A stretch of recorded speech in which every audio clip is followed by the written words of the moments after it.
Kata start, saya start sini. Okay, start. Okay, go.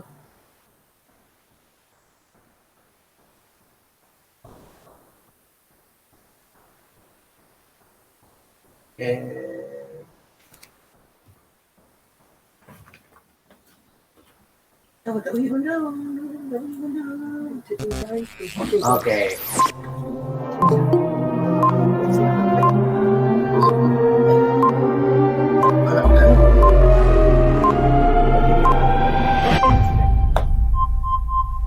Okay, Diego. Okay, Diego boleh mula. Okay. Okay, Assalamualaikum dan selamat sejahtera kepada anda semua. Kepada yang terutama sekali, saya ucapkan ribuan terima kasih kepada SSTP Perak yang masih lagi sudi memberikan saya peluang untuk berkongsi ilmu-ilmu berkaitan dengan pendidikan moral bersama dengan guru-guru pendidikan moral serta pelajar-pelajar yang saya kasihi sekalian. Pada sebelum ini, kita telah pun berbincang mengenai teknik menjawab soalan SPM bagi soalan struktur. Walaupun kita tidak pergi secara berfokus, namun saya telah pun sampaikan sedikit info-info yang berkaitan dengan asas-asas bagaimana untuk memilih nilai dengan huraian yang baik di bahagian soalan struktur. Dan kini dengan izin Tuhan, kita masih lagi bersama untuk bahagian B, iaitu bahagian soalan esei yang memperuntukkan markah 20 markah. Dan ingin saya jelaskan di sini kepada calon-calon SPM, 20 markah ini adalah penentu kepada anda untuk mengekalkan kecemerlang anda. Semoga jawapan anda itu berada pada lingkungan pencapaian A+.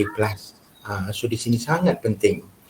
Di bahagian esei ini, anda kena tahu dia lebih berfokus kepada jalan penyelesaian yang memerlukan pelajar berfikir secara kritis tentang cara menyelesaikan masalah-masalah yang ditanya dalam bentuk kemahiran berfikir aras tinggi, dan ada juga sebenarnya pengaplikasian I think dalam soalan-soalan tersebut untuk mendapatkan poin-poin yang isi-isi jawapan yang menarik. Okey, anda kena ingat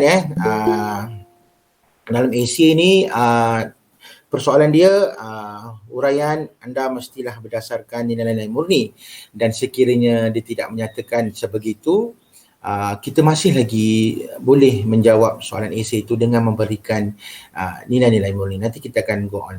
Okay. So hari ini 30 Disember Rabu, terima kasih kepada anda, bersyukur kerana kita masih lagi selamat untuk meneruskan hidup dalam keadaan wabak COVID-19. Okay. Dan anda kena ingat isu COVID-19 ni sangatlah popular, tapi saya tak pastilah adakah dia akan keluar sebagai satu topik dalam peringkat SPM nanti. Semoga kalau keluar memudahkan anda untuk menjawablah kerana anda mengalaminya sendiri. Okay. Pendidikan moral SPM kod kertas ni 12251 ingin saya ingatkan sebab saya tahu anda semua sudah pun tahu, tapi saya sendiri pun manusia biasa yang selalu lupa. Okey, so saya ingatkan diri saya sendiri jugalah. Bahagian B hari ini soalan esei 20 markah dan jumlah soalan yang diperuntukkan 3. Anda perlu menjawab 2 untuk mendapat 20 markah, dan tiada dinyatakan bahawa calon mesti menjawab 2 soalan sahaja. Dan kalau anda mempunyai masa, tiada masalah sekiranya anda mampu lagi menjawab 1 soalan yang diberikan, dan mungkin di peringkat SPM mungkin akan mengambil markah tertinggi ke mungkin, okay? Saya pun tak pasti. Okey, saya harap anda boleh. Dan anda kena ingat dalam bahagian esei ni, sekiranya anda memberikan jawapan yang lebih, memberikan huraian lebih, maksudnya kita tidak berada pada keadaan yang orang cakap apa, was-was dengan kita punya markah macam mana. So, sekiranya you nak A+, berikan lebih. Ingat saja itu. Okey? Nak lebih, beri lebih. Itu saya punya konsep kepada pelajar-pelajar saya di sekolah saya lah. Okey. Okey, ingin saya jelaskan juga di sini bahagian B soalan esei ni, inilah dia punya bentuk format. Okey. Pemarkan bagi esei kebat jawapan calon, esei yang bertanyakan nilai, kita boleh berikan maksima 3 nilai, tetapi saya lebih galakkan pelajar-pelajar sekolah saya berikan nilai lebih tak apa. beri sampai 5 nilai pun tak apa. Okey. Tetapi saya lebih gunakan konsep 3-7 ni lah, di mana saya galakkan pelajar saya ataupun saya galakkan anda sekiranya anda mengaplikasikan 3-7 ni. Kalau anda rasa anda mampu membuat huraian baik, anda boleh memilih untuk membuat 1-9. Konsep 1-9 iaitu 1 nilai 9 huraian. Okey. Kemudian esei yang tidak bertanyakan nilai masih lagi sama. Esei yang tidak bertanyakan nilai, anda masih lagi boleh memberikan 10 huraian walaupun anda tidak menyertakan nilai. Tetapi di sini saya lebih galakkan anda kalau boleh gunakanlah konsep 3 nilai 7 huraian. Okey. Semua markah tersebut masih lagi memperuntukkan 10 markah satu soalan, 10 markah jelas di sini. Okey, ingat kalau boleh anda yang hadir pada hari ini, kalau boleh pastikan anda mendapat markah lebih daripada 10. Maksudnya mendapat markah maksimum lebih 10 lah. Maksudnya huraian contoh yang sesuai. Kita tengok. Okey. Okey. Ini 3 soalan macam saya nyatakan tadi, murid wajib menjawab 2 soalan di mana dia akan memperuntukkan 20 markah. Bentuk soalan tidak tetap dan boleh ditanya dalam pelbagai jenis penyoalan.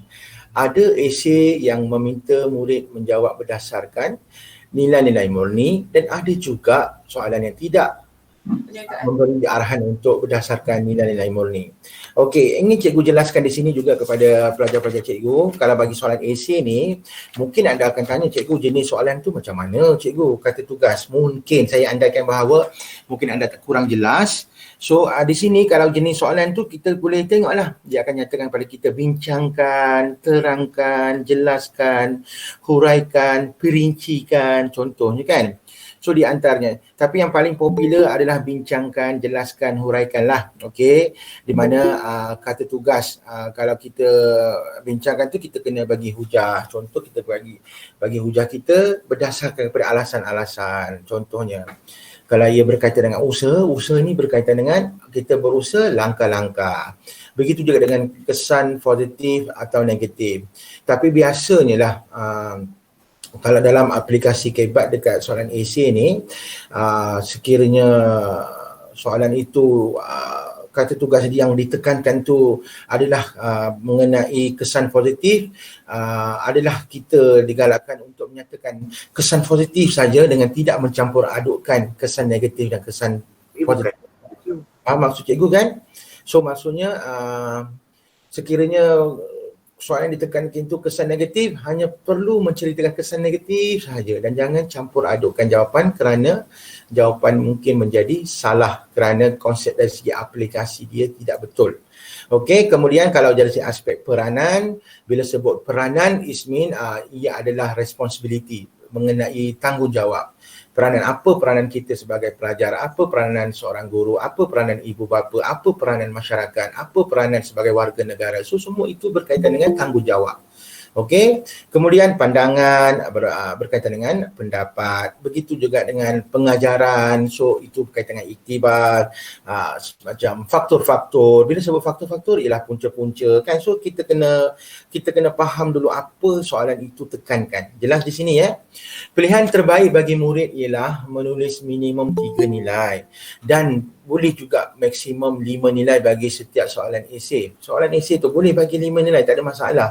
Tiada lagi yang menyatakan tetap kalau 3, tetapi markah hanya diberikan untuk 3 nilai sahaja. Jelas maksud cikgu, dan 2 lagi tu sebagai backup lah, dia akan diambil sebagai mungkin nilai tambahan. Okey.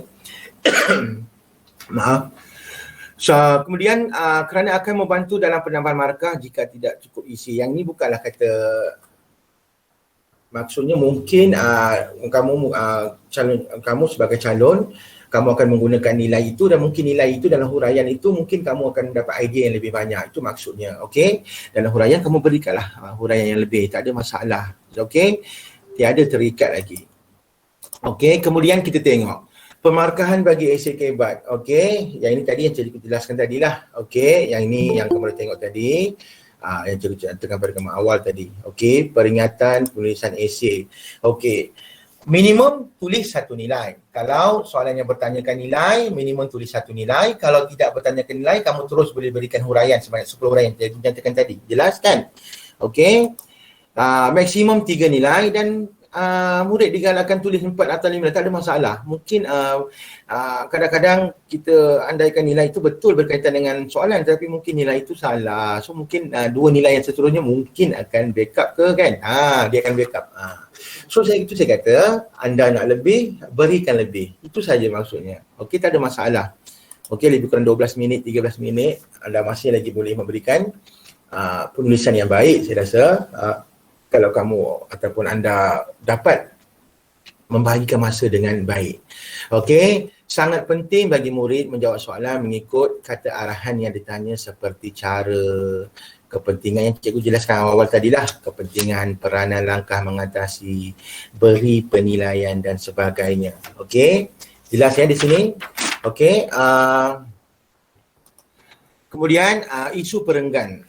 Ramai yang akan macam di sekolah saya juga, cikgu saya nak tulis dalam satu perenggan boleh, cikgu saya nak tulis dalam perenggan by perenggan boleh. Okey, sebenarnya tiada peraturan lah saya rasa yang menyatakan isi perlu tulis dalam satu perenggan. Murid bebas menulis menggunakan perenggan atau sampah perenggan, namun dicadangkan tulis dalam satu perenggan. Okey, dicadangkan. Bagi saya, di calon-calon ataupun pelajar-pelajar yang mengambil pendidikan moral di sekolah saya lebih galakkan mereka tulis perenggan by perenggan, kerana mungkin itu akan memudahkan mereka ataupun yang orang-orang yang memeriksa kertas mereka mungkin lebih mudah memberikan markah kerana penulisan itu lebih tersusun. Kalau tulis dalam satu perenggan, kalau anda rasa tulisan anda cantik, kemas, tak ada masalah. So, tapi sebenarnya kita memudahkan kerja orang dan mungkin itu akan memudahkan kamu mendapat markah. Itu maksud cikgu di sini. Okey. Mungkin di peringkat orang-orang yang memeriksa kertas kamu nanti, kan? Mungkin kamu memudahkan kerja pemeriksa kertas nanti ke kan. So maksudnya tulislah kamu rasa yang mana kamu rasa sesuai yang memudahkan kamu buat itu. Tapi cikgu lah lebih galakkan kamu untuk menulis perenggan by perenggan dalam memberikan huraian lanjutan, contoh kan. Nanti kita tengok ya kesinambungan macam mana menjawab AC dengan baik nanti. Okey. Kemudian, jika jawapan murid tak tulis watak seperti yang ditanya dalam soalan, maka markah maksimum untuk jawatan murid itu hanya 3 markah. Tahu tak 3 markah ni apa? 3 markah itu hadir daripada nilai sahaja. Oleh kerana watak, cikgu ulang, watak tidak dinyatakan. Dalam soalan esei ni, kita boleh kehilangan markah huraian 7. Jelas maksud cikgu?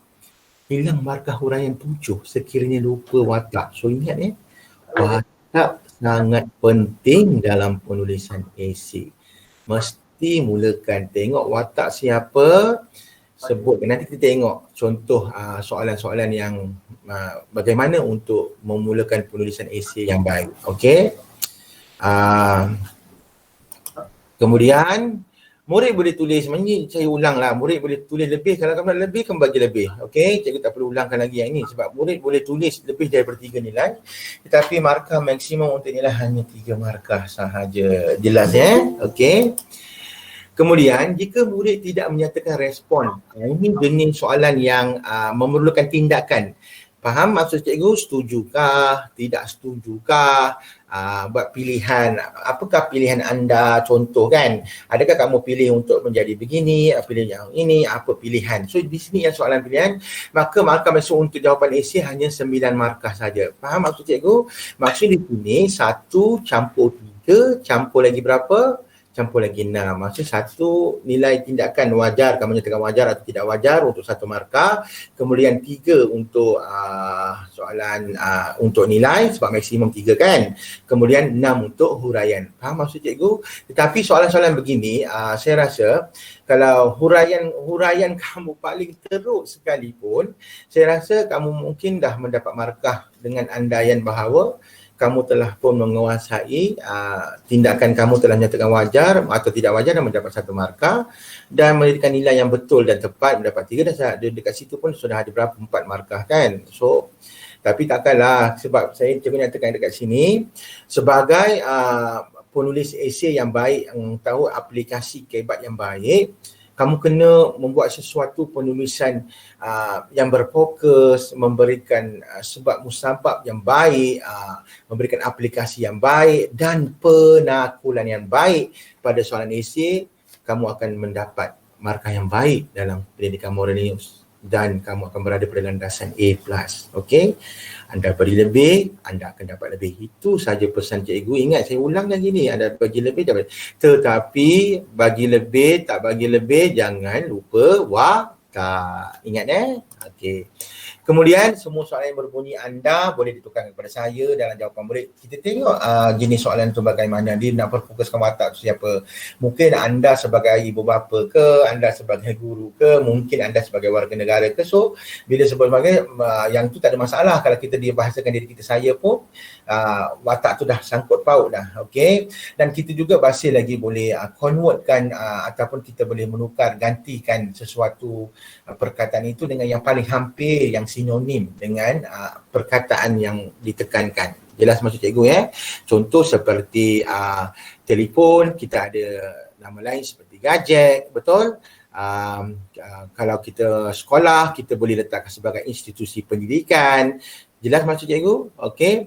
Kalau dikatakan universiti, sama dengan maksud Menara Gading, begitulah maksudnya. Tak ada masalah. Yang tu semua tak ada masalah kalau kamu gantikan. Okey. So yang ini kalau kamu rajin ketika kamu nak memulakan menjawab soalan esei, cikgu galakkan beginilah, buat rangka conteng-conteng dekat kertas jawapan kamu tu, dekat bahagian esei tu, conteng, ruang kan banyak diberikan, okey. Conteng-conteng, okey. Dekat sekolah cikgu ramai calon yang menggunakan konsep begini, di conteng-conteng tepi-tepi tu, okey. Conteng je lah. Okey, buat rangka-rangka ni, tak ada masalah kan. So contoh huraian 1+1 iaitu fakta, huraian, ataupun fakta, huraian, contoh. Fakta, huraian, contoh. Di situ dah ada 3 benda kan. Di situ pun kamu boleh mendapat 3 markah. Fakta menyatakan sesuatu, kemudian kamu ulas yang fakta tadi dengan huraian yang baik, kemudian dengan memberikan contoh, dah ada markah 3 dekat situ. So maksudnya 3 fakta, huraian, contoh, fakta, huraian, contoh, fakta dalam aplikasi dapat 3 pun dah berapa? 9 dekat situ kan, dah boleh dapat maksimum kalau ikutkan logik. Okey, ikutkan logika dia dengan rasional. So saya rasa tak ada masalah untuk kamu untuk membuat skor yang baik pada peringkat esei ni. Dan kamu kena ingat setiap penulisan esei yang kamu kena buat, anda kena buat mesti berbalik kepada kata tugas soalan. Kalau you kata berkaitan alasan, apa alasan? Kalau you rasa satu alasan tu, kenapa alasan itu? Kalau kemudian dah pilih nilai. Kalau kamu rasa kamu tidak mampu membina huraian baik, nilai itu masing-masing ada kata kunci kan. Tapi kata kunci tu mungkin kamu boleh ambil sebagai panduan untuk kamu membina huraian yang baik. Okey, tapi bukannya memberikan definisi huraian bulat-bulat dalam jawapan, sebab jawapan tu akan menjadi markah kosong dalam huraian kalau kamu ambil bulat-bulat daripada definisi masuk tanpa mengaitkan dengan apa-apa situasi soalan. Faham maksud cikgu kan? Kalau kita ambil contoh rasional kan, so rasional ni kita waras, fikir secara wajar kan. So macam itulah. Okey, kalau ambil kesederhanaan itu mengenai jangan tamak, tidak keterlaluan, boleh. So kamu kena ambilkan jangan. So maksudnya ambil kata kunci itu dalam membina esei yang baik untuk kamu dalam bahagian soalan esei ni. Okey. Saya ambil satu contoh esei ialah isu semasa jenayah remaja sekolah. Okey, kalau kita ambil isu semasa jenayah remaja sekolah pun kalau remaja ni bila sebut remaja dia masih lagi bersekolah lah. Okey, so bagi saya kanak-kanak itu berada bawah umur 18 tahun. So kita panggil dia remaja lah. Okey. Dekat sini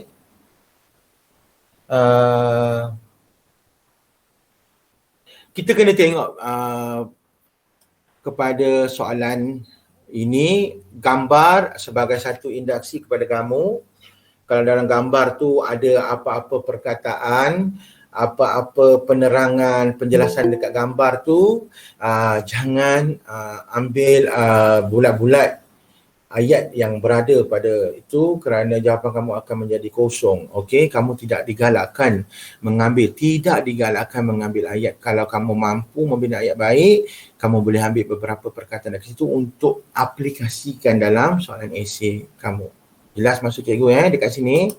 Kemudian kita tengok. Ini soalan dia. Kalau kamu sekolah merupakan tempat mendidik dan membentuk kepribadian remaja yang bersekolah. Walau bagaimanapun, ibu bapa tidak boleh meletakkan tanggungjawab sepenuhnya kepada pihak sekolah dalam membentuk kepribadian anak-anak. Bincangkan peranan ibu bapa dalam membentuk kepribadian anak-anak yang baik. Jawapan anda perlu disokong dengan nilai-nilai murni yang dipelajari. 10 markah. Okey. Ini satu contoh lah. Ini sebagai satu contoh soalan kepada kamu. Ini saya nak bagi satu panduan lah bagaimana. So dekat sini, kalau kamu jumpa dekat soalan, kamu ada pen. So kamu boleh bulatkan. Okey, contohnya. Okey, kamu bulatkan dekat bahagian remaja ni, kamu bulatkan. Okey, contoh. Okey, kamu bulatkan. Kemudian dekat sini remaja, watak. Dekat sini nampak tak? Kepribadian remaja. Okey, remaja ni fokus soalan ni kepada remaja. Okey. Tetapi watak di sini ialah kepada ibu bapa. Jelas maksud cikgu Ibu bapa. So bincangkan ini apa dia? Yang kita nak cakap tadi. Bincangkan ni jenis soalan. Okey. Bincangkan ni jenis soalan. So peranan ini ialah kata tugas. Okey, yang ditekankan tu peranan. So kamu bulatkan. So kamu dah tahu dah peranan ibu bapa. So dalam soalan kamu nanti, kamu setiap apa yang kamu mulakan isi kamu, ibu bapa perlulah berperanan. Peranan ibu bapa ialah. So begitu. So sekurang-kurangnya kalau kamu dah sebut dalam jawapan kamu, dah kaitkan watak dalam jawapan kamu, kamu dah selamat dah, watak kamu tu dah masuk dalam soalan huraian esei. So kamu tidak mungkin akan kehilangan markah huraian. Okey. Sekiranya terlupa seronok jawab, okey, kamu pun jawab pihak-pihak yang berkaitan, pihak-pihak ini, pihak tu siapa? Okey, umum, tak tahu siapa pihak. So kamu kena berfokus, tekan, tengok betul-betul. Okey, dekat soalan yang ditanya pada anda dekat. Ini contoh, cikgu ambil sebagai contoh saja, okey. So senaraikan 4 hingga 5 nilai. So maksimal tadi 3, kita bagi tambahan 2 kan. Okey. Okey, cadangan penulisan isi ni saya punya cara di mana fakta huraian contoh atau fakta huraian atau huraian lanjutan. Guna rangka di bawah semasa menjawab. Contohnya dah tahu dah watak siapa, ibu bapa, jelas. Ingat sebab apa watak ibu bapa, takut kamu lupa. Kadang-kadang kamu seronok, kamu lupa kerana kamu seronok menjawab. Kalau pelajar-pelajar yang suka menjawab, menulis, sebenarnya dia kena hati-hati. Kerana bila seronok sangat, jadi sampai terlupa nak melihat watak tu siapa. Okey, ini saya bercakap berdasarkan kepada jawapan-jawapan pelajar-pelajar saya di sekolah saya di mana pelajar tu bagus. Tetapi kenapa pelajar yang bagus tu pun dia boleh terlupa watak. So saya rasa mungkin kejadian yang bersama berlaku kepada murid-murid lain yang berada di luar sekolah saya kan. So saya andaikan begitu. Kalau tidak, baguslah. Kalau anda seorang yang lebih berfokus, bagus, tahniah. Okey, ingat watak. Ingat saya tekankan. So dekat sini peranan sebagai ibu bapa. So mulakanlah peranan sebagai ibu bapa. Sarankan peranan tadi. Okey. So kita tengok. Mula dengan ibu bapa. Jelas contoh jawapan dekat sini. Nilai-nilai yang patut diamalkan oleh ibu bapa dalam membentuk kepribadian anak-anak ialah kalau kamu tulis dekat sini, nilai-nilai yang patut diamalkan oleh ibu bapa dalam membentuk akhlak anak-anak ialah boleh, tak ada masalah. Yang penting watak ini kamu jangan lupa kaitkan. Okey, so dalam setiap huraian kamu mulakan ibu bapa perlulah, ibu bapa perlu, tak ada masalah pun. Okey, sebab kita nak berfokus. Bila kamu berfokus, kamu punya alasan huraian kamu pun tidak akan lari jauh, tak akan lari jauh kerana kamu dah berfokus. Okey, di sini walaupun kamu belum lagi menjadi ibu atau bapa, letakkan diri kamu sebagai ibu bapa dan melihat perkara-perkara yang baik yang dilakukan oleh ibu bapa kamu dalam membentuk diri kamu nak jadi baik macam mana. Boleh berikan aplikasi begitu. Okey, jelas maksud cikgu ya?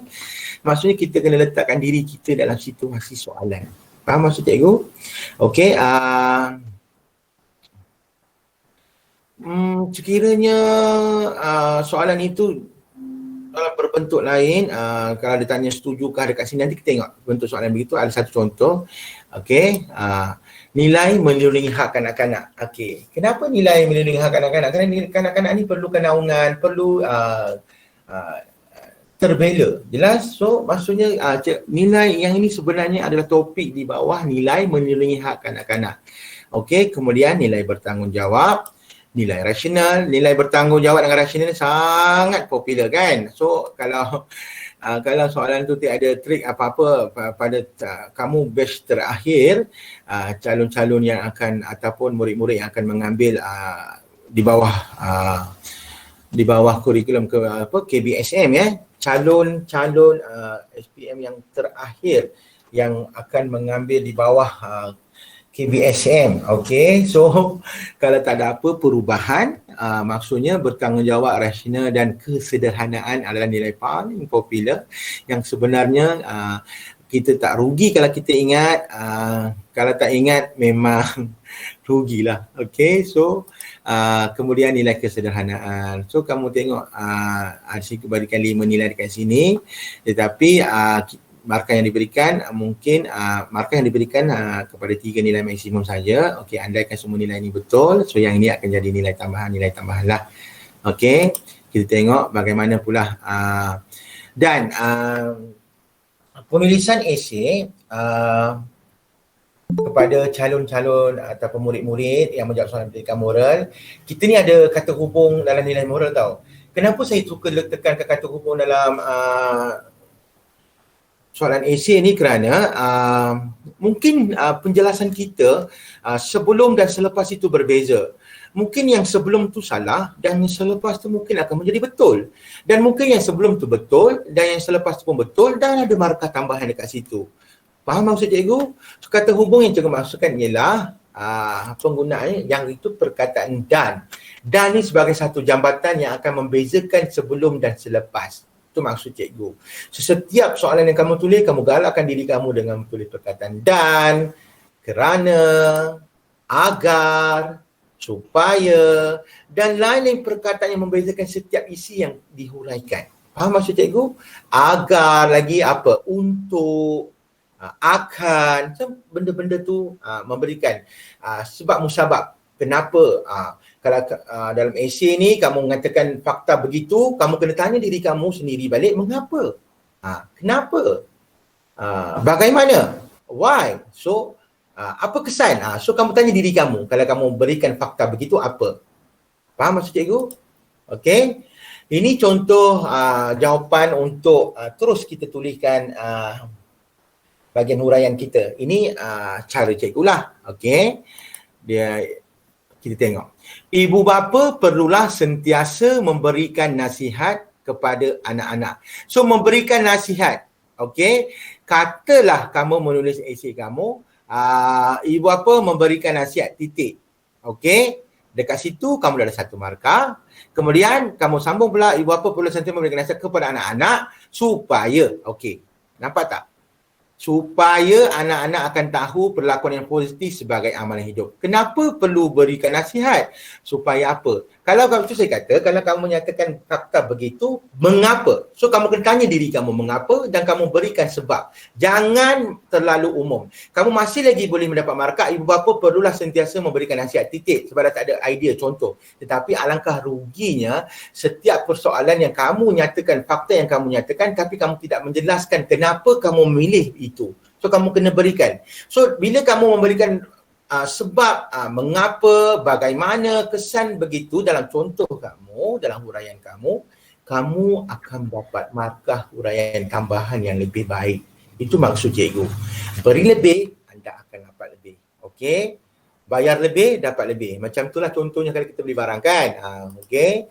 Kemudian ibu bapa juga boleh menerapkan didikan yang mengutamakan amalan nilai-nilai murni. Okey, menerapkan didikan agama satu perkara yang lain, mengamalkan nilai didikan utamakan nilai, kita ada satu poin yang lain. Maksud aku di situ. Kalau didikan agama kita boleh berikan huraian yang berbeza. Okey, nanti kita tengok. Di sini ialah menerapkan didikan mengutamakan amalan nilai murni dah ada satu markah kerana akan membentuk akhlak yang mulia. Kenapa perlu terapkan nilai murni? Kenapa? So, untuk mendapatkan akhlak yang mulia. Itu maksud cikgu. Janganlah kita berikan jawapan yang tergantung. Contoh, berikan didikan yang mengutamakan nilai murni. Okey, betul jawapan tu. Betul. Dapat satu markah. Tetapi, berikanlah huraian tambahan kamu kerana akan membentuk akhlak yang mulia. Okey? Dan lagi bagus, ibu bapa perlu melakukan didikan yang mengutamakan amalan nilai murni kerana akan membentuk akhlak yang mulia. Contohnya, anak-anak akan tahu bagaimana ketika berbicara dengan orang yang lebih berusia. Tambah lagi, dah ada berapa markah situ? Satu, kerana sini dah satu markah. Kemudian dekat lepas kerana membentuk akhlak mulia dah satu markah. Dan kamu beri pula contoh situ pun satu. Dah ada 3 markah. Dalam huraian satu huraian ni kan ada 3 markah dekat situ kan? So, apa masalah dia? Tak ada masalah. Saya rasa kamu boleh. Jelas maksud cikgu? Kemudian tengok pula yang ketiga, ibu bapa juga hendaklah memberikan didikan agama. So di sini satu poin lagi. Sejak kecil. Okey, memberikan didikan agama sejak kecil. Di mana di sini konsep kalau sejak kecil kamu nak bagi lebih ayat dia yang lebih cantik macam seorang penulis huraian yang bagus, seperti melentur buluh biarlah dari rebungnya. Okey. Bukanlah kata melentur buluh dari rebung itu akan mendapat markah tambah, tapi ayat itu akan menjadi cantik dan didikan agama yang lebih kecil tu sebab apa? Okey. Agar nampak? Agar ni saya kata-kata hubungan dalam orang ni. Jika anak-anak sentiasa, jiwa anak-anak akan sentiasa bersih. Okey, satu. Dan pula lagi, takut untuk melakukan perkara yang merosakkan akhlaknya. Jelas maksud saya di sini? Maksud cikgu di sini jelas kan? Agar tadi dekat sini kita tengok. Okey, didikan agama dah satu markah sejak kecil, betul? Agar jiwa anak sentiasa bersih. Jiwa anak sentiasa bersih kerana dengan memberikan didikan jiwa anak bersih satu. Dan takut untuk melakukan perkara satu. Dan dekat sini 2. Dan sini dah atas tadi dan 3. Nombor 3 sini dah 3 dan 6. Sana tadi dah. Takkanlah tak dapat markah 10 kan? Nampak tak begitu mudahnya sekiranya kamu menjawab soalan yang lebih berfokus dengan dengan fakta, huraian contoh yang baik sebenarnya. Okey, cikgu harap panduan-panduan yang sedikit yang cikgu kongsikan kepada kamu ini dapat membantu kamu nanti dah nampak sedikit gambaran.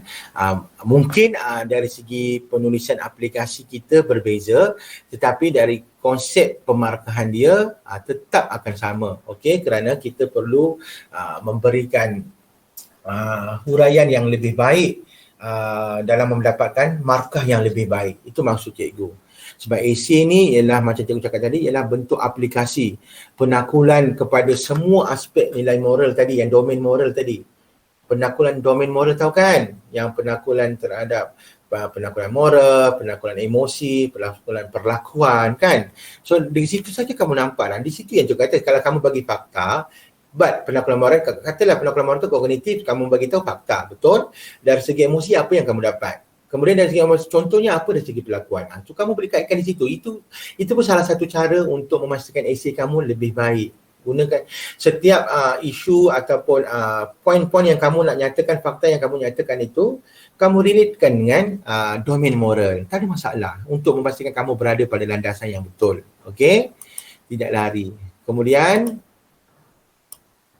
yang keempat, ibu bapa juga perlulah selalu meluangkan masa dengan anak-anak. Okey, meluangkan masa dengan anak-anak. Okey, satu markah. Ibu bapa tahu akan aktiviti seharian yang dilakukan oleh anak-anak. Sebab apa? Bila kita meluangkan masa, kita akan ibu bapa akan bersembang, akan berbual-bual dengan anak-anak, so dia situ akan tahu apa yang nak dilakukan. Dan contohnya bertanya hal, ni bagi contohlah, apa itu contohnya bertanya hal kerja sekolah ketika anak-anak sedang mengakan di pelajaran. Ini contoh. Okey, jelas dekat sini tengok, meluangkan masa dengan anak satu markah dah.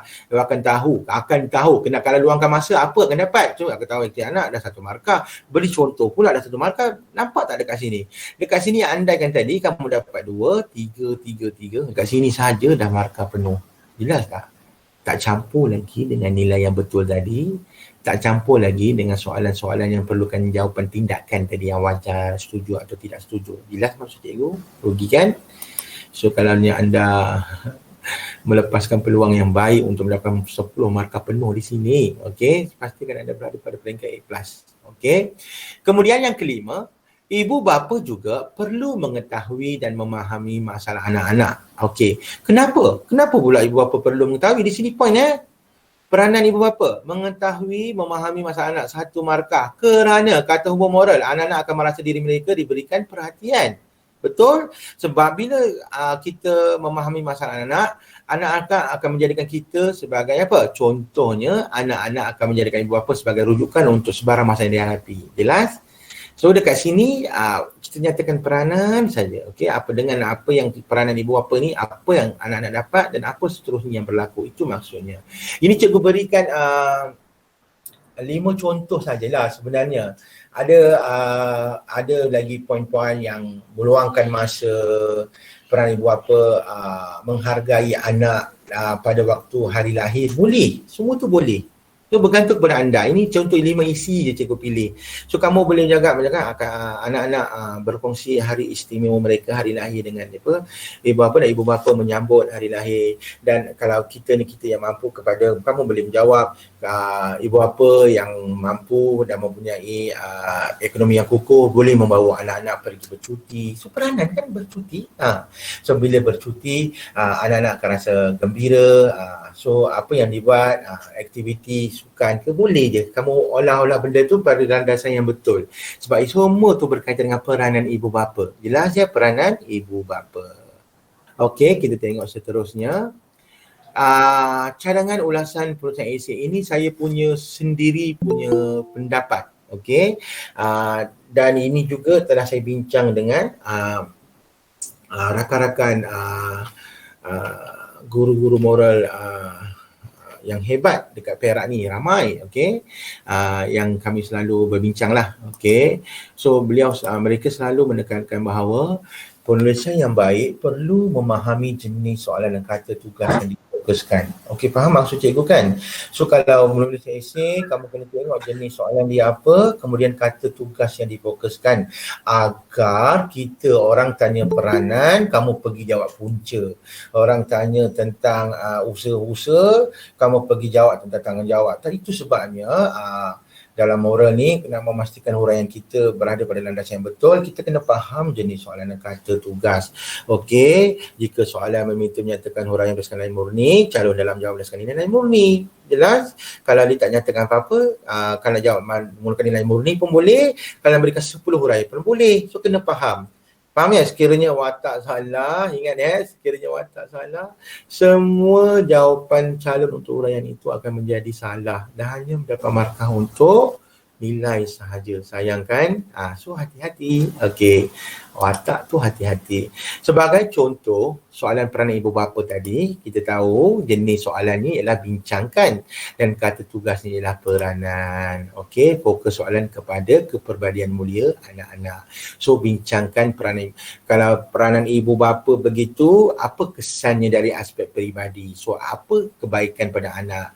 Apa dari segi emosi ke anak-anak itu? Apa dari segi aspek perlakuan? Apa dari segi penaklukan moralnya kepada anak-anak? So itu semua dah boleh masuk dalam huraian kamu. Jelas ya? Kemudian penulisan esei yang baik perlu ada amalan dengan bertanya diri sendiri. Ini saya lah. Kalau saya pun kalau membuat sesuatu hujah, pada orang, saya akan tengok dulu, salah saya nyatakan, saya bagi tahu kenapa, mengapa, bagaimana, apa setiap fakta yang saya bincangkan pada mereka. Sama juga dalam penulisan esei dekat peringkat moral ni, kalau kamu nyatakan fakta begitu, kenapa begitu? Kalau kamu nyatakan fakta begitu, mengapa begitu? So kalau fakta begitu, bagaimana untuk mendapatkan fakta yang kamu nyatakan tu, dan apa yang kamu nyatakan itu, kamu kena tanya diri kamu sendiri. So bila kamu tanya begitu, sama kamu dapat huraian yang lebih baik dan lebih berfokus. Itu maksud cikgu. Kemudian penulisan esei anda boleh disertakan contoh-contoh yang sesuai untuk setiap fakta yang anda bincangkan, boleh mendapat markah tambahan. Ini maksud cikgu tadi. Maksudnya fakta, huraian, kemudian kamu bagi contoh. Boleh, tak ada masalah dengan menggunakan kata-kata hubung moral yang cikgu jelaskan pada kamu tadi. Okey? Ingatkan kata hubung moral tadi, ingat ya, kerana, dan tadi, untuk, agar, akan, semua itulah. Okey? Habis dekat soalan versi sebegitu. Untuk pusingan pertama ni, kita fokus dekat soalan yang tidak menanyakan mengenai tindakan. Okey, seterusnya soalan yang ada kedua-dua pilihan. Maksudnya yang akan tanya wajar atau tidak wajar. Kamu masih lagi boleh memilih wajar dan masih lagi boleh memilih tidak wajar, tetapi kenapa kamu bagi pilih tidak wajar, kamu kena nyatakan huraian kamu yang lebih baik. Dan ada soalan yang wajar, kamu kena berikan apakah yang wajar yang kamu pilih itu. Itu maksud cikgu. Kalau wajar, kenapa? Kalau tidak wajar, kenapa? Tanya diri kamu sendiri untuk memastikan kamu menjawab persoalan. Kalau kita tengok masa saya di kelas ketika proses PDPC, ada seorang murid tanya kepada saya, cikgu, adakah saya boleh menjawab wajar mengantar ibu bapa ke rumah orang tua-tua? Dalam aspek moral tu salah tu kan, tetapi dalam aspek huraian yang baik, kalau kamu mampu memberikan huraian yang baik, wajarnya kamu mengantar orang tua ke rumah orang tua, jawapan kamu diterima, tak ada masalah. Okey, faham maksud cikgu? Janganlah kamu sangat terikat sangat. So dekat situ kamu kena faktor keselamatan ibu bapa. Mungkin kamu susah, kehidupan ibu bapa di sana lebih selesa kan. Dengan begitu, walaupun begitu kamu masih lagi boleh melawat secara rutin, makan minum mereka terjaga, aspek kesihatan mereka lebih terjaga, boleh kan. Faham maksud cikgu di sini Okey, kita tengok pula dua pilihan. Dekat sini cikgu ambil ni contoh slide yang cikgu gunakan dekat semua ceramah yang cikgu pergi bantu-bantu murid-murid untuk panduan menjawab soalan. Okey, iaitu sekiranya negara kita diserang oleh kuasa luar yang kejam, sebagai rakyat, wajarkah anda bertindak keluar dari Malaysia? Berikan alasan anda berdasarkan nilai mulia yang telah dipelajari. Wajarkah?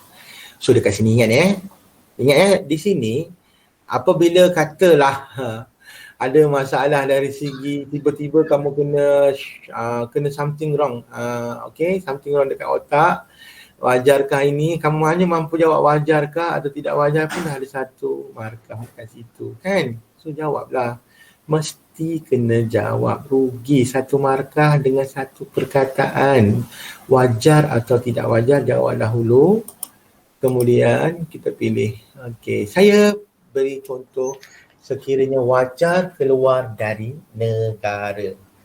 Kalau wajar keluar dari negara, apa alasannya, apa nilai-nilai dia kan? Okey, kita tengok nilai-nilai dia. Tapi kita nampak tak dekat sini. Bila wajar keluar dari negara, bila berkaitan dengan negara, dalam nilai moral ni, kita nampak kan nilai-nilai yang berkaitan tu. Jelas kan? Nilai-nilai yang berada dekat hujung-hujung, dekat bidang berapa? Bidang hujung, dekat patriotism kan? Dekat lepas-lepas itu. So nilai-nilai yang ada pada saya sebagai rakyat Malaysia adalah wajar keluar adalah nilai cinta akan negara, nilai taat setia kepada raja dan negara, nilai sanggup berkorban untuk negara, nilai rasional dan nilai bertanggungjawab. Tengok dua ni. Nilai rasional bertanggungjawab ada je kan. So kalau soalan dia tidak tak tahulah pula kan. Kalau format soalan dia berubah ke kan, tak tahu. Kalau soalan isi pun keluar pula selain daripada nilai rasional tak mungkin kot tapi tak apalah, kita bersedia. Okey, ingat. So kita tengok apakah alasan-alasan dia wajar keluar.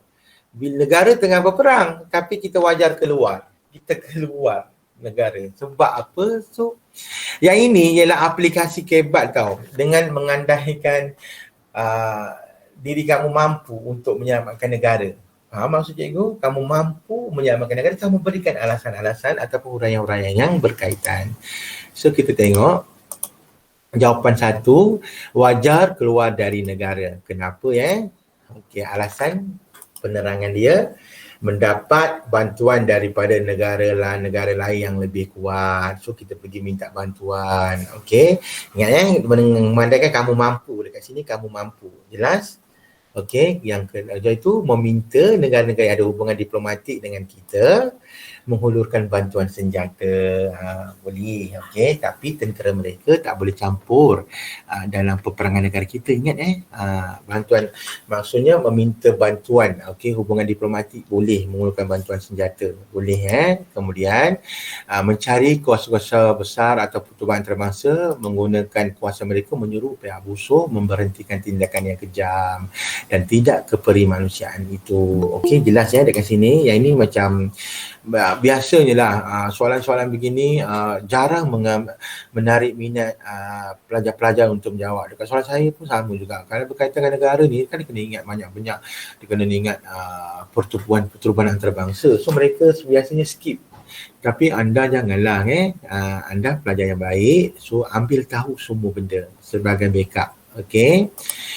Saya boleh menyuruh negara-negara Commonwealth, Pertubuhan Bangsa-Bangsa Bersatu menyekat penyalahgunaan kuasa musuh terhadap Malaysia. Katalah cikgu, kalau saya tulis saya boleh menyuruh negara-negara Commonwealth dan PBB, bolehkah PBB, adakah saya punya jawapan diterima?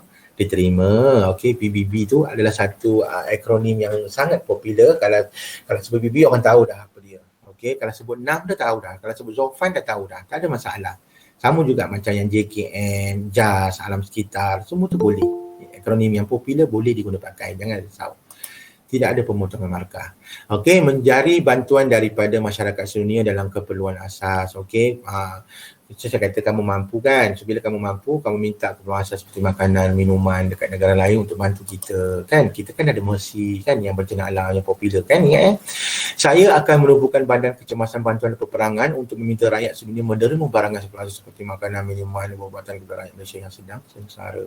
Okey, kamu mampu kan? Okey, kalau sebab kamu pilih wajar. So jawapan-jawapan ni logik sebab kamu pilih wajar, jangan risau. Okey.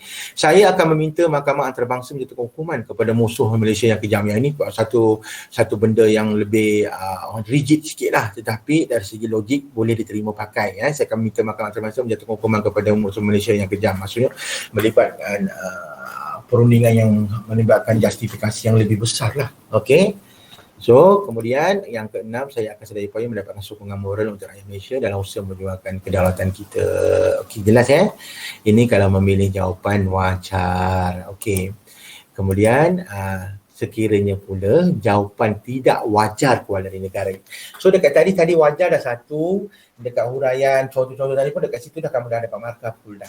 Jelas kan? Dapat nilai 1 ke nilai 3 dah berapa? 4 campur dengan lagi 6 dah. Yang tadi pun kamu dapat lebih daripada 10 markah dah kan. So kalau sekiranya jawapan tu yang dipilih tidak wajar pula keluar dari negara, sepatutnya tinggal dalam negara Malaysia. Okey, kita pilih tengok jawapan dia macam mana pula. Nilai yang diamalkan tetap sama, lebih kurang sama je. Okey, nilai cinta akan negara, nilai taat serta kepada negara dan raja dan negara, nilai rasional, nilai sanggup berkorban untuk negara dan nilai bertanggungjawab. Okey. So kalau katalah tak ada ni, nilai taat rasional bertanggungjawab pun dapat 1 markah. Nilai sanggup berkorban untuk negara yang paling dekat. Bila kita berlaku peperangan, yang inilah yang paling dekat kan, sanggup berkorban untuk negara kan. Okey. Dan ada nilai-nilai lain yang boleh kita sangkut pautkan kalau dia bersesuaian, tak ada masalah. Okey. Lagi satu cikgu ingin jelaskan, lupa pula cikgu bagi tahu tadi. Dekat bahagian AC juga kebanyakan huraian-huraian itu adalah huraian yang diterima pakai ialah huraian munasabah. Faham maksud cikgu? Huraian munasabah ialah maksudnya idea yang kamu nyatakan tu telah dikenal pasti sebagai satu idea yang ada aplikasi mengenai nilai-nilai penaklukan moral dan kamu boleh mendapat markah lagi. Jangan risau, okey? Yang penting ialah kamu ada aplikasi dekat situ dan jawapan kamu tu munasabah. Cikgu, munasabah tu apa? Munasabah itu ialah berkaitan dengan yang diterima akal, yang rasional, yang boleh diterima sebagai jawapan yang betul. Okey, jangan risau. So, bahasanya dekat sini, kamu kalau ada idea, nyatakan saja dan ingat saja kepada fokus soalan tu berkaitan apa. Ingat sini yang ini keluar dari negara itu ialah fokus dia dan tadi ingat berlaku peperangan, isu dia, lepas tu sama ada wajar tidak wajar, apa yang berlaku, nak keluar negara ke nak duduk dalam negara. Itu saja fokus soalan dia. Jelas kan? Kemudian alasan, lebih kurang sama, kita convert je lah. So, kita kan kata kalau kita alasan kita mampu, so di sini kita andaikan kita mampu. Aplikasi dia kita mampu. Kebat dia andaikan kamu mampu. Okey, jangan pula kamu tulis dekat jawapan esei ni saya akan menjadi Power Rangers ke Spiderman. Tak boleh lah, okey? Janganlah guna konsep lawak-lawak begitu. Jangan gunakan lawak-lawak yang tak best macam tu. Tak best orang panggil. Tak payah. Faham? Jangan dapat lawak-lawak. Mungkin pemirsa kita kat sana mungkin gelap pula jawapan kamu, mungkin jadi salah. Jangan nak guna Power Rangers. Power Rangers tukar, saya akan menjadi apa dia? Apa yang Power Rangers tu buat, jadikan diri kamu. Jangan sebut Power Rangers, diri kamu. Dan jadi Spiderman ke Superman pun diri kamu. Tapi tak boleh lah, saya akan terbang untuk membunuh musuh-musuh, tak boleh lah. Okey, jangan nak menggunakan lawak-lawak di situ. Di sini esei menghalau musuh keluar dari tanah air bersama angkatan tentera. Okey, ini mampu. So, menghalau musuh keluar dari tanah air bersama angkatan tentera ni apa? Boleh bagi contoh dekat sini, boleh. Contoh ialah saya akan memberikan tenaga kepada askar dengan berperang dengan musuh, kan? Boleh. Okey, kemudian 3, melibatkan diri dalam pasukan keselamatan perubatan untuk menjaga askar-askar yang cedera, kan? So ini contoh.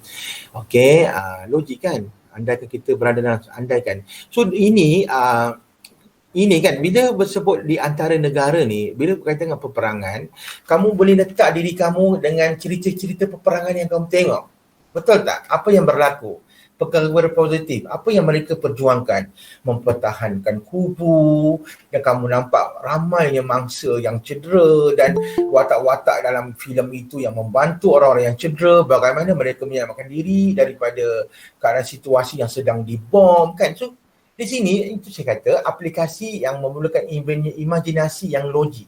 So untuk benda-benda yang berkaitan dengan peperangan, saya letakkan diri kamu dalam situasi peperangan. Itu maksud cikgu.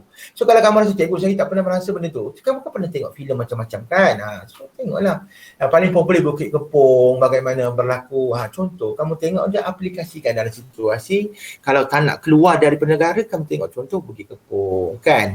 Kalau tengok contoh macam Private Ryan yang popular tu, tu boleh letak diri kamu dalam filem. Filem tu menjadi panduan untuk menjawab persoalan dalam esei.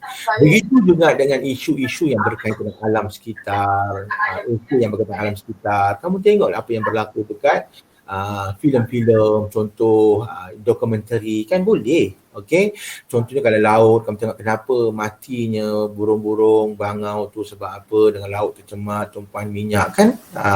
So bila tumpahan minyak akhirnya berlaku apa? Habitat. Contoh maksud cikgu, kena ada aplikasi yang baik. Okey, itu cikgu dah bagi jauh sikit lah, saja nak bagi iklan sikit, okey. Kemudian membantu doktor dan jururawat semasa mereka menjalankan rawatan ke atas askar yang cedera. Bagus kan? Boleh, logik kan jawapan ni? Logik. Membantu doktor dan jururawat semasa mereka menjalankan rawatan ke atas tentera, iaitu saya akan mengangkat orang-orang yang cedera ke, membantu menghantar orang-orang yang cedera, memimpin ke, boleh. Okey, tindakan. Okey. Meningkatkan semangat patriotik rakyat dalam keadaan sengsara. So ini apa contohnya, saya akan berikan semangat pada mereka teruskan perjuangan pertahankan negara. Macam tu contoh. Boleh. Okey, mengedarkan risalah-risalah kepada rakyat tentang cara-cara untuk bersama dengan pasukan tentera kita. Sempat kan IT kan kita viralkan, kita edarkan. Tapi adakah masa berperang sempat lagi nak tengok handset cikgu? Tempat tengok telefon bimbit. Tak apa. Ini jawapan secara logik thinking, maksudnya ada aplikasi tindakan kamu sebagai orang yang baik dalam moral, apa kamu nak buat. Itu maksud dekat essay ni, itu dipanggil kebat. Okey. Kemudian mendapatkan bantuan keperluan asas daripada golongan yang berkemampuan dalam negara. Okey. Kemudian banyak lagi menyuruh rakyat menderma dan mengumpul barangan keperluan asas yang diderma untuk rakyat yang hidup sengsara dan diserang oleh musuh. Okey. Kemudian yang ke-9, memberikan sokongan moral kepada pasukan tentera yang sedang menghadapi yang ini di medan peperangan. Kemudian menyampaikan mesej-mesej bersemangat kepada pasukan tentera supaya mereka berani dan tidak mundur ke depan dengan musuh di medan peperangan yang membahayakan atau bahaya. Okey. Yang ni cikgu nak inginkan yang tadilah, yang soalan perasaan. Kan ada soalan perasaan, bila ada soalan perasaan ni, yang perasaan gembira, bangga, sayang, simpati, kasihan, kecewa, marah, hampa, terharu, bimbang, sedih dan lain-lain, kamu kena nyatakanlah. Okey, nyatakan perasaan anda, nyatakan saya berasa sedih. Janganlah pula kamu terbalikkan, berlaku peperangan saya berasa gembira. Janganlah macam tu. Okey, penakulan moral tak betul di situ. Bila berlaku peperangan mestilah kita rasa sedih, simpati kan. Kalau kita tengok ada tempat-tempat yang cantik, mesti kita rasa bangga, gembira kan. Kemudian kalau berkaitan dengan kejayaan, terharu, begitulah. Kalau berkaitan dengan benda-benda yang sedih-sedihlah, takkanlah kamu nak gembira kan. So di sini perasaan ni kamu kena ingat, kamu kena nyatakan juga. Ini berkaitan dengan perasaan. Soalan saya bertanya perasaan dan dinamakan penakulan terhadap emosi kan, penakulan emosi kita. Okey. Dan ingin cikgu jelaskan dekat sini, saya tekankan lagi, pilih 3 nilai yang paling sesuai. Boleh letakkan lebih daripada 3 nilai, berikan minimum 1 huraian dan 1 contoh. Huraian boleh sama ada terikat maupun tidak terikat. Jika guna kata kunci nilai, pastikan ada watak dan aplikasi mengikut isu moral. Okey. Okey, saya ingatkan lagi, jawapan harus ditulis dalam 1 atau beberapa perenggan, tiada masalah. Kalau kamu boleh buat perenggan lagi nampak lagi kemas. Kemudian jawapan yang dikendaki meliputi maksimum 3 nilai dan minimum 7 huraian untuk menerima markah penuh.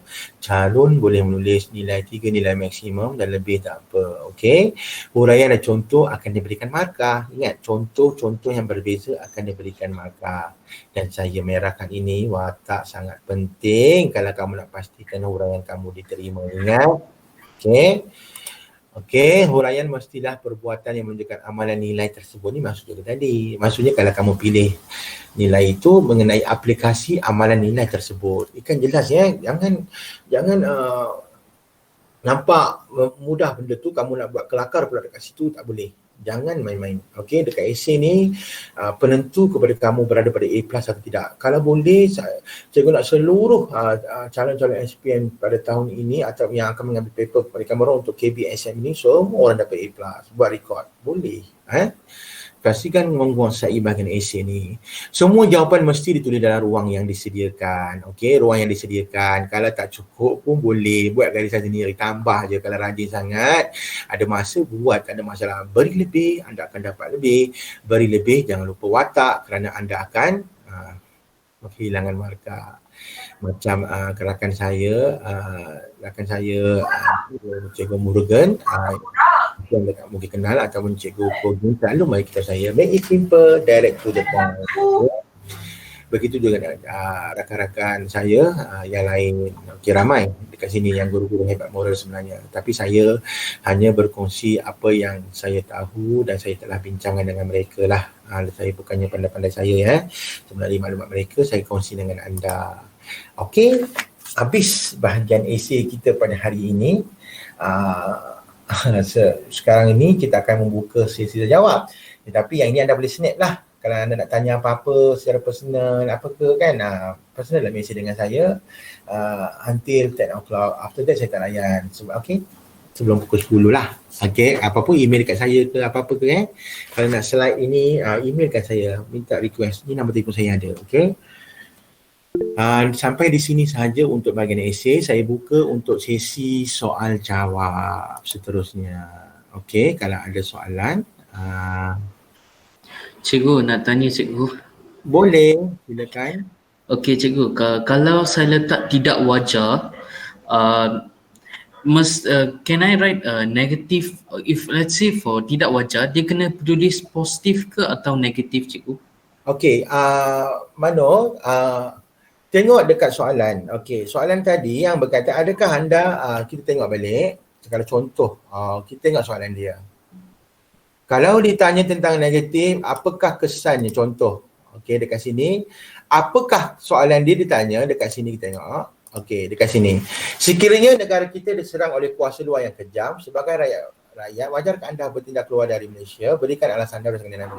So, dekat sini wajar keluar, masih lagi kamu kena cerita tentang perkara-perkara yang positif. Okey, jangan cerita perkara-perkara yang negatif. Jangan ceritakan bahawa kita ni tak ada semangat patriotism keluar, tidak. Di sini ditanya wajar atau tidak wajar. Maksudnya kita keluar itu kita letak sebagai kepada aspek penakalan moral yang positif, bukan yang negatif. Kalau soalan tu tanya tentang wajarkah ibu bapa bertindak semikian, tengok isu dia apa. Di situ kalau dia kamu berkatakan kesan-kesan negatif, kesan negatif. Dekat sini dia tak bagi tahu positif atau negatif, betul tak? So, berikan alasan anda dengan nilai-nilai moral yang telah belajar. Maksudnya di sini ialah perkara-perkara yang positif sahaja. Jelas? Wajar kan? Sebab kita nak pertahankan negara, wajar. So, kita keluar tu atas sikap positif, bukan sikap melarikan diri. Jelas maksud cikgu? Jelas. Meaning we don't need to mention about negative lah cikgu. Ya, betul. Maksudnya penakulan moral yang kita nak aplikasikan itu ialah penakulan moral yang positif, emosi yang positif, perlakuan yang positif. Itu sebaiknya. Okay, boleh Manu saya menjawab soalan? Yes, ready teacher. Thank you sir. Okey, boleh yang lain. Terima kasih Manu yang sangat aktif hadir setiap presentation, setiap ceramah yang cikgu buat. Terima kasih banyak Manu. Yang lain ada welcome, sir. Ada soalan lagi, ada ramai ni. Roy Lincoln ada. Roy Lincoln dari mana ya? Sarawak ke? Saya dari Sarawak. Ya, bagus dari Sarawak. Okey cikgu, saya ada satu soalan cikgu. Boleh Roy. Ini cikgu ke? Murid? Cikgu. Oh, okey cikgu. Silakan cikgu. Okey, macam ni. Pada penulisan yang awal untuk esei, untuk menulis nilai. Okey. Kiranya kita tidak menulis watak bagaimana, kita terus kepada nilai, 3 nilai. Sebagai contoh, nilai rasional, nilai bertanggungjawab, nilai kasih sayang, noktah, 3 nilai. Kemudian 2 ekstra nilai tanpa meletakkan watak. Bagaimana? Boleh tidak? Boleh. Kalau bahagian nilai tu, sebaik-baiknya nilai yang sepatutnya diamalkan oleh Cikgu Hawari ialah contoh nilai ini kan. Tetapi nilai ialah masuk, tetapi dekat bahagian nilai kalau tak sebut watak pun tak ada masalah. Tak ada masalah. Tetapi bahagian huraian mesti kena sebut watak. Tetapi sebaik-baiknya Cikgu Lincoln galakkan pelajar kita terus memulakan setiap persoalan menjawab uraian dengan memberikan ibu bapa. Tadi kita tengok ibu bapa kan? Ibu bapa perlu menambahkan nilai. Kalau boleh galakkan begitu. Ingatkan mereka terus gunakan watak agar mereka tidak tertinggal watak pada soalan huraian. Bahaya juga. Okey, faham. Tetapi kalau pelajar itu dia sebenarnya kita ni ada pelajar-pelajar yang slow learner. Betul Cikgu Lincoln? Ya. Pelajar yang slow learner ni kalau dibagi terus nilai itu ialah boleh je, ada juga markah. Tapi kita galakkan biar pelajar itu menggunakan watak dalam setiap esei dia. Tak apa. Oh boleh. Faham. Adakah saya telah menjawab soalan Cikgu Roy? Ya. Sebab sebelum ni memang saya mengajar pelajar untuk apabila meletakkan nilai, kita teruslah letak nilai tanpa berfokus dulu pada watak. Kemudian uraian baru kita tulis watak. So sebenarnya Cikgu Roy,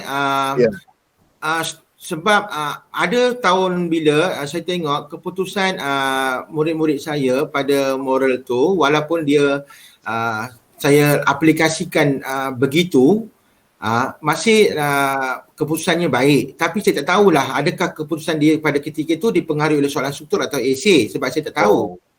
Okey, tetapi bila saya mulakan setiap permulaan bahagian esei itu dengan mengutamakan watak dan pencapaian dia semakin baik. Itu maksudnya ada macam something memberikan kesan bila dalam menulis tu. Walaupun dalam moral, penulisan moral ialah mementingkan aplikasi dan pembinaan huraian yang munasabah, tak ada masalah. Okey. Faham cikgu. Terima kasih kak. Sama. Okey. Yang lain ada soalan? Mohon ada Nirwani cikgu kah ni? Nirwani Aslan cikgu kah? Tak ada soalan kah? Kunawati Ramasamy, is that questioner kah kelenga? Raja Maiswada.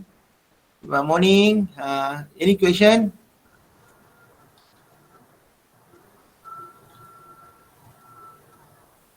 Tak nak tanya soalan ke?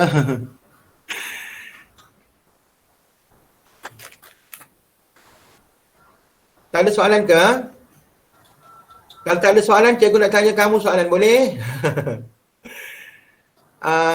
Tak ada ya? Nampaknya tak ada soalan. So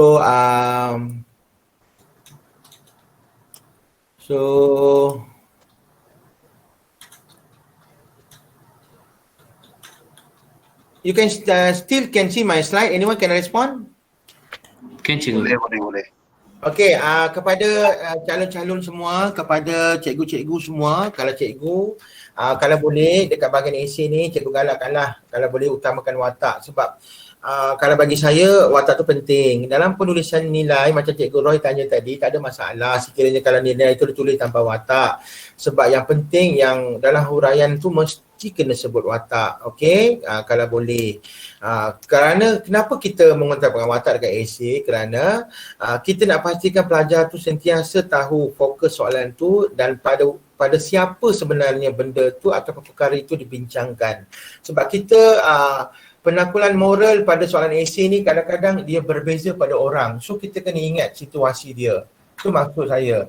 Maksudnya sebagai seorang calon ataupun murid yang baik dalam menulis esei, murid itu mesti mengetahui pada siapa benda tu ditujukan. Itu aspek moral aplikasi. Sebab kadang-kadang soalan aspek aplikasi itu adalah berkaitan dengan tanggungjawab terhadap negara. Tetapi dia lebih fokuskan tanggungjawab itu pada pelajar. Dan kadang-kadang pelajar terlupa, dia ingat aspek tanggungjawab terhadap negara ni ialah pemimpin. So dia dah lari berwatak di situ kerana dia seronok menjawab. Sebab tiba-tiba dia jawab Perdana Menteri mestilah macam ni.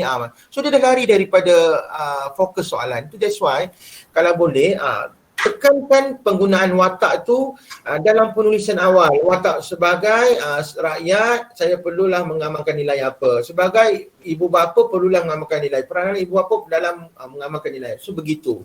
So macam dia akan lebih tahu dah. That's why kalau boleh galakkan pelajar kalau dijumpa soalan, suruh dibulatkan, watak tu bulatkan, peranan bulatkan dekat kertas soalan tu. Biar dia tahu dia tak akan lari daripada situ. Suruh buat kerangka. Kerangka dalam esei ni bukanlah kita kata macam karangan bahasa Melayu yang kita pernah ada pendahuluan, isi huraian, isi satu, isi dua, tidak. Di sini kita lebih kepada fakta, huraian contoh, fakta, huraian, fakta, huraian. Macam tu. Kerana bila fakta, huraian contoh dan contoh-contoh yang berbeza akan memberikan markah yang berbeza. Itu maksudnya. Beri lebih, dapat lebih. Kemudian ingat, kadang-kadang dia boleh menguasai struktur dengan baik kerana dia telah kekeringan dia akan hilang dekat bahagian esei kerana markah esei ialah 20 markah. Dan saya dekat sekolah saya pernah beritahu pada slot yang pertama pada sesi soalan struktur, saya galakkan calon-calon sekolah saya mula menjawab dekat bahagian esei dahulu macam saya. Dan kawan-kawan saya pun yang sekolah dia yang saya nak sharing, ada satu sekolah dia tu kelas hujung sekalipun semua lulus dengan menggunakan teknik begitu dan memberikan kesan yang besar kerana apa? Logic thinking ni ialah otak dia masih lagi fresh, otak pelajar kita, murid kita masih lagi fresh untuk menjawab esei dan idea dia lagi banyak dan kemungkinan kalau dia mula jawab dengan esei dan isi-isi tersebut mungkin boleh membantu dekat bahagian struktur. Saya tak dengar. Saya tengok maksudnya ada certain jawapan yang kita boleh guna pakai dekat bahagian struktur dengan aplikasi yang berbeza kaitkan dengan situasi soalan. Itu maksudnya. Kenapa jawab esei dahulu. Okey. Kemudian penulisan esei yang baik bukanlah berkata dengan menuliskan perkataan huraian yang panjang-panjang. Tidak. Dia sebenarnya make it simple. Maksud make it simple is sebut apa, kenapa, contoh. Sebut apa, mengapa, contoh. Sebut apa, bagaimana, contoh. Apa, bagaimana, contoh. Itu maksudnya dalam penulisan esei. Dan bila aplikasi begitu, murid-murid kita akan lebih berfokus apabila menjawab dan benda tu, perkara itu akan memudahkan calon kita menjawab dengan lebih tertib. Dia akan lebih tersusun idea dia. Begitu maksudnya. Okey, saya rasa di sini dulu bahagian slide. Kalau tak ada apa-apa soalan nampaknya daripada cikgu-cikgu semua, kalau boleh masa yang ada sebenarnya sampai 11.30 we got, sebenarnya saya ingat kalau mungkin boleh ada sesi soal jawab yang banyak. Anda boleh bertanya soalan daripada saya. Tanya soalan. Kunawadi, cikgu Kunawadi ada? Puan Kunawadi? Ya, tak cikgu. Tadi ada seorang pelajar, saya rasa dia message, saya baca message dia tanya pasal kata kunci nilai. Okey. So dia tanya sama ada dia boleh guna ke sedikit kata kunci nilai. Boleh. Dalam esei boleh digunakan kata kunci nilai. Tak ada masalah.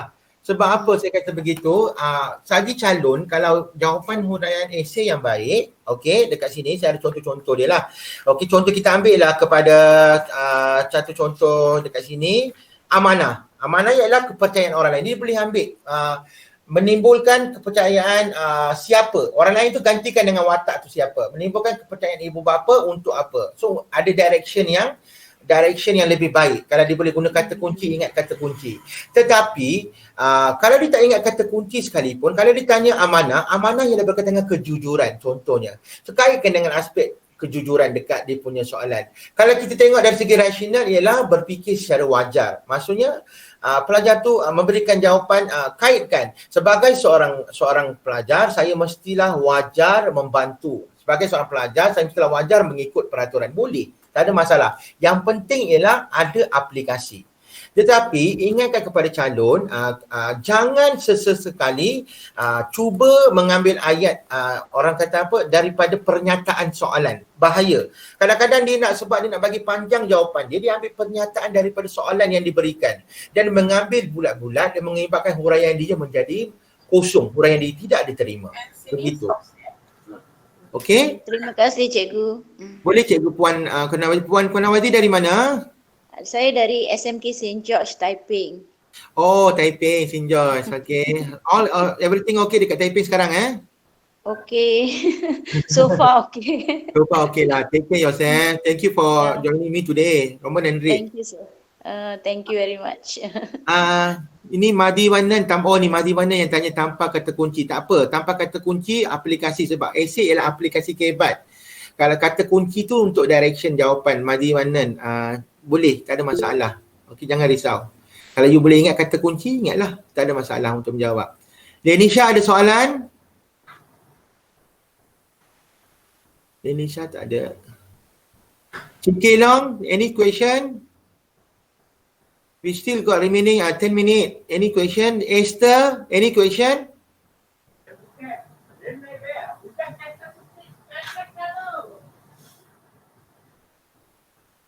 Mano, any question Mano? Teacher, if you don't mind about kata kunci kan cikgu. Yes. So kalau nak guna pun boleh, kalau tak payah guna pun boleh ke cikgu? Yes. Tak ada masalah. Alright. Tetapi kalau kamu kita memilih nilai itu untuk mengelakkan direction kita tak pergi jauh, kalau kita pilih nilai rasional contoh, dalam cinta akan negara contohnya, So kita ambil lah dia punya kata kunci untuk masa kita berada pada direction, tetapi di sini ialah aplikasi. Okey, kalau cinta antara kepada negara, contohnya apa tindakan kita sebagai cinta kepada negara walaupun kita tak ingat kata kunci, jawapan huraian kita masih lagi boleh diterima. Kan Mano? Cikgu, just want to ask teacher, just now only remember, penerangan nilai boleh guna ke cikgu? Penerangan nilai? Maksud Mano ialah definisi lah. Macam tu I think so. Contohnya katalah Mano nak gunakan cinta akan negara kan? Perasaan sayang dan bangga kepada negara serta meletakkan kepentingan negara melebihi kepentingan diri. Contoh begitu, ambil bulat-bulat begitu. Betul kan, tapi dia punya kata kunci tapi huraikan tapi tak ambil huraikan yang maksud kata kunci. Oh, huraikan maksud kata kunci. Ya cikgu. Faham, maksudnya Mano nak huraikan maksudnya perasaan sayang dan bangga ialah macam tu. Tetapi Mano, kalau huraikan sebarang huraian mesti kena tengok kepada persoalan yang ditekankan. Kalau huraian itu kata kunci tidak sangkut paut dengan fokus yang soalan yang ditekankan, jawapan tu memang kosong lah Mano. Yalah, true cikgu. Faham kan? Faham. Setiap penggunaan sama ada ambil sedikit daripada kata kunci ataupun mengambil sepenuhnya daripada kata kunci, pastikan ada kaitannya dengan situasi soalan. Okey cikgu. Faham cikgu. Contoh kalau tadi ialah perasaan sayang dan bangga kepada negara serta kemerdekaan kepentingan negara melebihi kepentingan diri. Kerana itulah saya tidak keluar negara, kerana saya ingin membantu, boleh. Kerana adanya kesambungan. Adanya di hujung itu kesinambungan daripada ayat walaupun itu bermula dengan definisi kerana adanya aplikasi. Faham Mano? Faham cikgu. Okey. Yang lain ada soalan? Terima kasih kepada anda semua, kepada yang berada dengan cikgu pada hari ini. Semoga ceramah ini dapat meningkatkan pengetahuan dan teknik menjawab soalan esei Kertas Pendidikan Moral 125 kepada anda. Dan saya sangat gembira kerana sekurang-kurangnya saya berjaya juga sharing tentang esei ini dengan anda semua. Kerana saya rasa macam bersalah sangat bila saya dah habiskan struktur hari itu, tak habiskan esei lagi. Dan saya rasa seronok apabila saya dapat berkongsi dengan anda bersama dengan saya pada hari ini yang sentiasa memberikan sokongan. Yang penting ialah bukan kita nak tahu siapa yang pandai ataupun siapa yang bijak, tidak. Sebenarnya dalam moral ialah siapa yang tahu mengaplikasikan nilai-nilai moral dalam kehidupannya. Okey, pembelajaran nilai moral ini bukan sekadar untuk lulus peperiksaan. Pastikan amalan dan penggunaan nilai moral dalam setiap hari kehidupan dan ia pasti akan memudahkan anda menjawab setiap soalan moral walaupun anda telah pun meninggalkan alam sekolah dan pergi ke peringkat universiti, kerana moral itu ialah amalan dalam kehidupan. So itu akan membantu anda. Kemudian saya ucapkan selamat maju jaya kepada semua calon 11251 Kertas Pendidikan Moral, semua calon seluruh Malaysia dan semua yang ada pada saya dan kepada cikgu-cikgu. Semoga anak-anak murid cikgu juga berjaya dalam pendidikan moral ini. Dan ingat ini adalah batch yang terakhir berada pada peringkat KBSM dan seterusnya pada tahun depan adalah first batch pada 2021 adalah batch pertama yang akan berada di bawah KSSM. So sebenarnya goodbye lah untuk pendidikan moral 125/1 dan goodbye juga untuk kerja khusus moral. Okay, untuk last year kita. Ini tahun terakhir untuk kerja khusus moral. Saya harap calon-calon SPM yang ada juga telah pun menyelesaikan kerja khusus moral dengan cemerlang dan pastikan anda mendapat A dalam kerja khusus moral anda. Kerana kebanyakan calon yang skor A dalam kerja khusus juga nampaknya dia selari dengan pencapaian mereka di peringkat SPM sekiranya mereka menjawab dengan betul. Okey, sekian, terima kasih. Kita jumpa di lain masa. Bye-bye. Saya serahkan kembali kepada pihak SSTP. Terima kasih kepada JPN Perak, pihak SSTP, Cikgu Tiup, Delima semua yang sudi memberikan saya ruang untuk berkongsi mengenai pendidikan moral. So yang lain semua jaga diri baik-baik. Take care. Orang-orang patut dengar. Stay safe. Dalam pria sahabat dengar, tadi Naria aku dengar, vitamin C Naria dengar, take care. Bye Kiong, bye Esther, all yang saya tak boleh sebut, semua yang hadir, terima kasih banyak-banyak, bye-bye. Saya serahkan kembali kepada SSTP. Okey, terima kasih Cikgu Hawari. Cikgu dengar?